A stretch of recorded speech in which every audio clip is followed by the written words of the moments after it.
So one of the cool things that it says in one of the prayers that we say every day, it actually says that God looks after everyone in his time. And it says that there's a time for things to come around, and when the time is right, all the gates are opened. How's it, guys? Today InTUNE ilana uzobona Yinon Falkson. Yinon Falkson uzositshela kabanzi ngaye ukuthi umuntu onjani nothando lwakhe ngomusic. So let's go. Namhlanje singena belungu amangamla eminoko.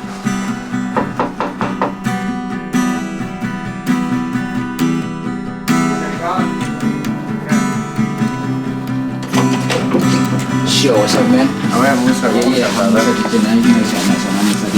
And then this is our InTUNE crew.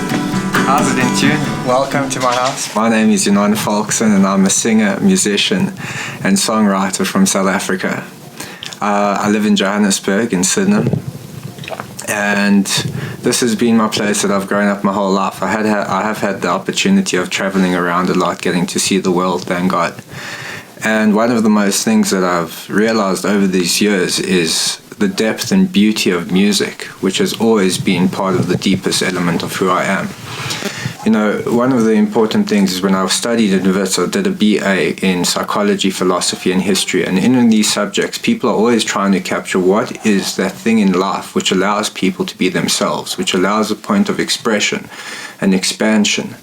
And for me, music has always been that. Music is the language that we can connect to someone without using words, without using the limited version of what we're trying to always capture as our communication, but rather truly connect at a deeper level, something much more primal, something that everyone can understand. I come from the Jewish tradition, and in the Jewish tradition we speak about the Messianic era. And the Messianic era says that there will be a language that everyone will speak. And a lot of the commentaries on that actually say that this language is the language of music. It's the language of the soul. You know, there's a famous rabbi, he's named the Alter Rebbe.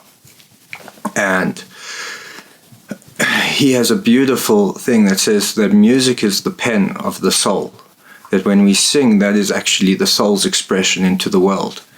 And when we're really talking about music, we're not necessarily just speaking about the arts and culture and expression. We're actually talking about the soul in communication with existence. And for me, that's been the most beautiful thing, because by being able to communicate on this deep level, you see the best in other people and you see the best in the world around you. And I think we live in a time that so often people focus on the negative and they see what the shortcomings of everything, but they don't see the depth and the beauty of existence and how beautiful it is just to be a human, just to be living on this planet, you know, with all the trees, the birds, the light. And all these things are just magnificent blessing that, unfortunately, due to our laser-sharp focus on what can go wrong, we don't often see how good it is that we're actually in. And this, I don't think, is something that I take lightly. It's not something which I think, you know, to put it in the shortest way, I think this is a perspective that people have to work on. It's the perspective of life, to see the positive in things, to see where we can grow. Because when we can grow, we can connect and we can get out of all those difficulties and self-doubt and anxieties that we each carry in our own way, and we can move into the world, you know. And the world is a place of opportunity. It's a place of doing. It's a place of growth. If we can leave our anxieties and our point of constriction, the things trying to make us small, and actually see how important we are and how much we can connect to the world and what we can do, then all of a sudden the world becomes a different place. It becomes a playground. And you know, there's a famous rabbi also that I follow, and his name was Menachem Schneerson. We know him as the Rebbe. And the Rebbe says one of his biggest teachings is that the world is a garden. And what does it mean? It's God's garden, that he made us and the gardeners to look after this garden. And part of being the gardeners is actually, you know, mining for the depth of what it means to be a human in the world. And to be a human in the world means to be a creative being. It means to actually create, to take that inner world that we've got of opportunity and bring it and express it into the world. And I think one of the most powerful ways to do this is through the arts. And for me, it's been especially through music. I remember my first taste of music came when I was very young. My family was connected, slightly hippie father and that kind of background. And we were connected to a very important and special human being, a very deep human being. His name was Shlomo Kolobach. And to many, he was also a Rebbe. And what we call a Rebbe is a person who manages to connect so deeply to someone that the person doesn't see what they want to be, but they see who they actually are. And when you come into contact with someone who shows you who you actually are, it allows that person to express themselves in an authentic and true manner. And Shlomo Kolobach, this person who was a musician and singer, and he traveled the world sharing messages of hope, was close to my father. We had the opportunity of, growing up in a musical background where, thank God, when they came to South Africa, they played a concert in the house. And he managed to meet the family. And one of the important things with that was that I had an upbringing of warmth and beauty surrounding music. It wasn't just that you heard something on the radio and that was our extent. We actually saw the warmth and the beauty of how it can transform a room from everyone coming from their own worlds and whatever they bothered with and what they into at that moment and all the separateness which is there. And all of a sudden through song, everyone just comes into the same space. And once everyone comes into the same space, all of a sudden people can actually connect to each other and bring down this wonderful beauty and warmth. So I was around 5 when I started playing drums. I remember my older brother, Elazar. I'm one of 7 children. We come from quite a big family. And at least in my circles, I don't know about all circles, but my older brother, for his 8th birthday, got a drum set. And I just remember that transformed my life.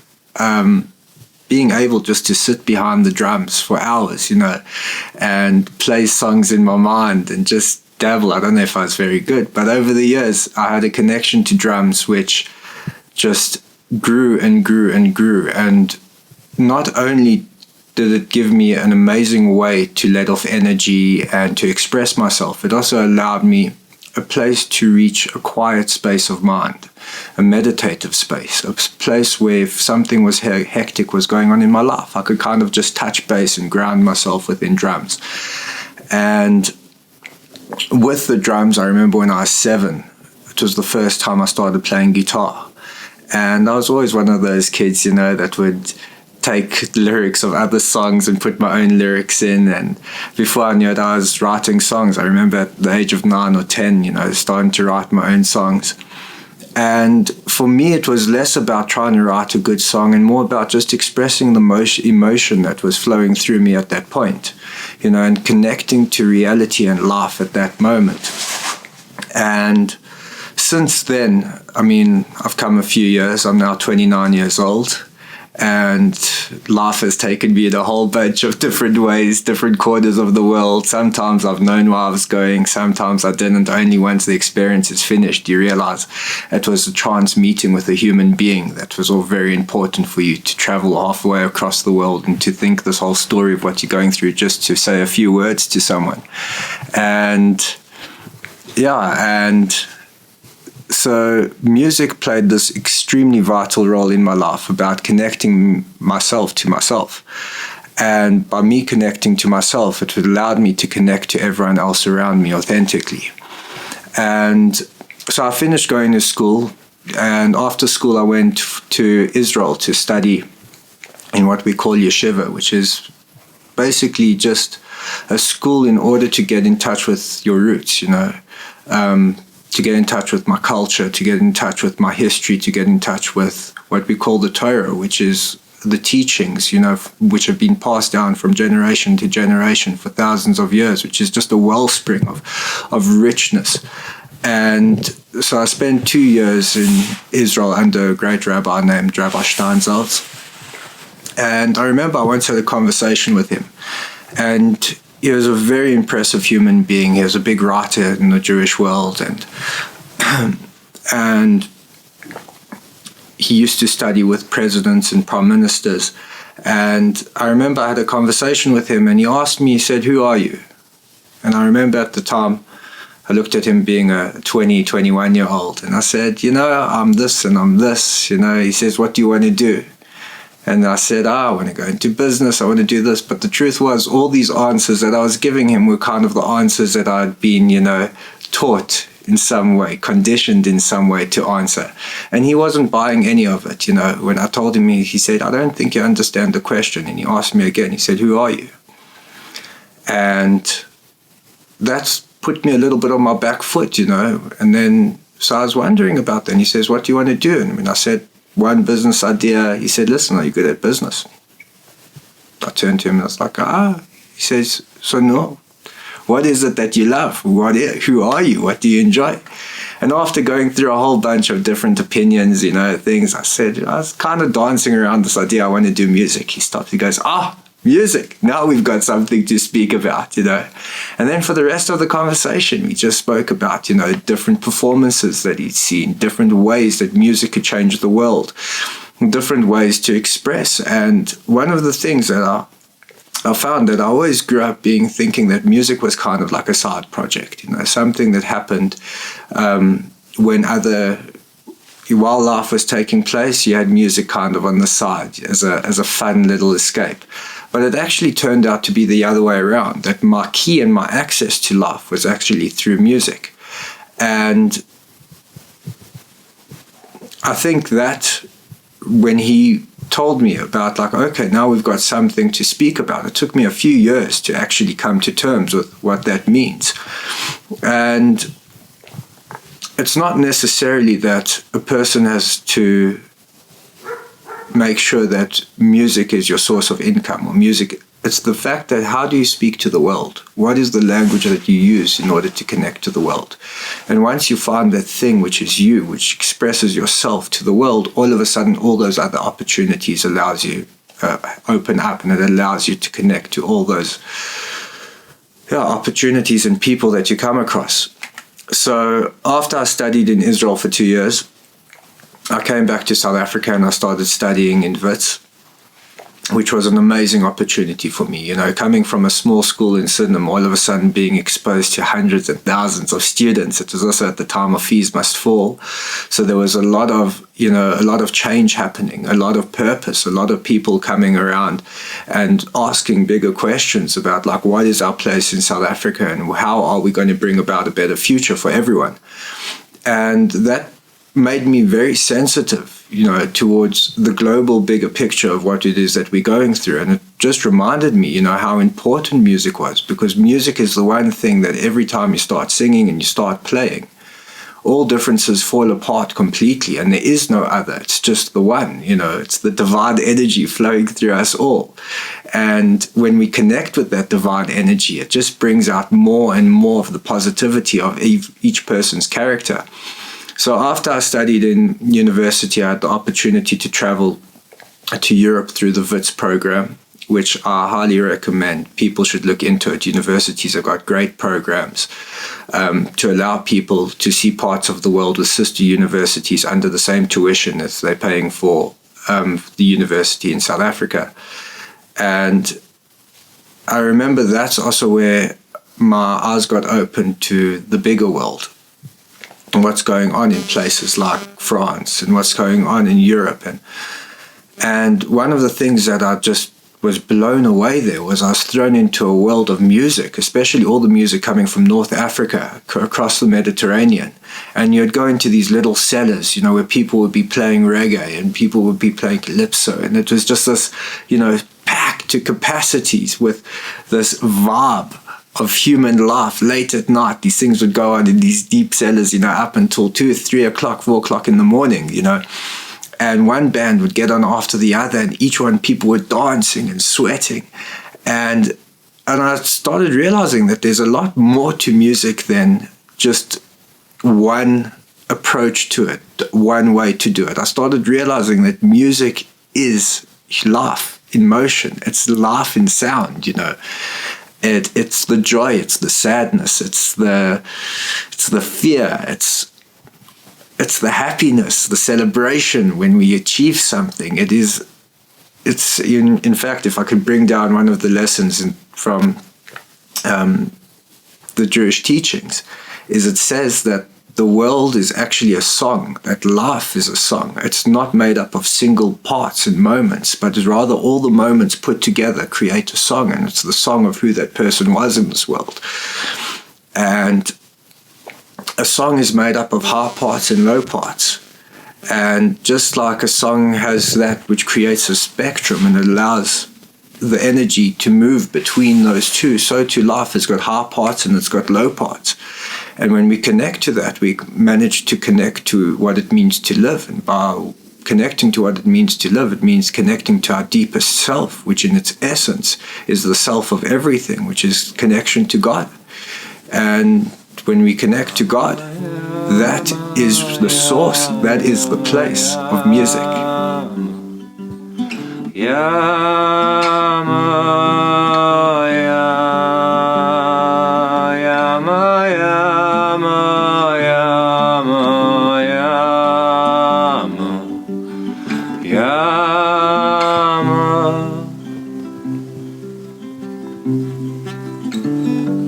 It takes a village to raise a son.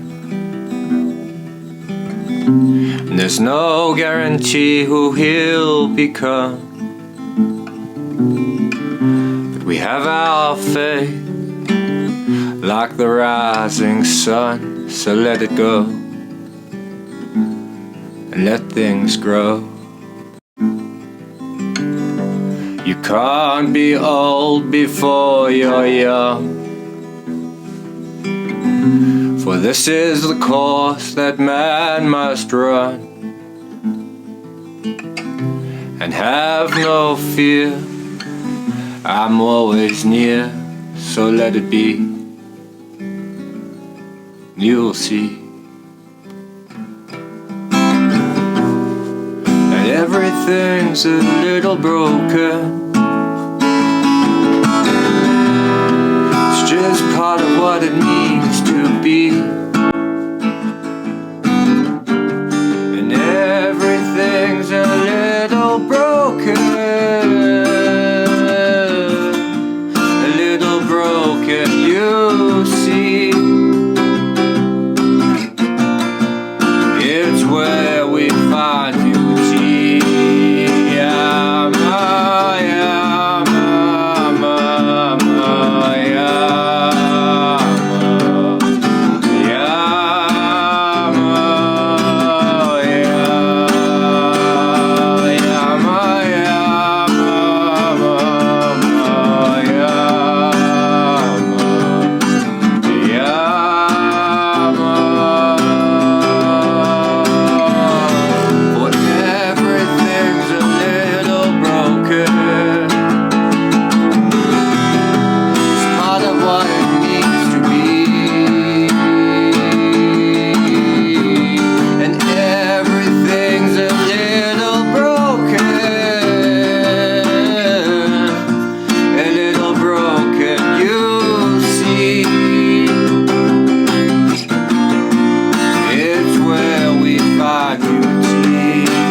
Dala wena nyoni.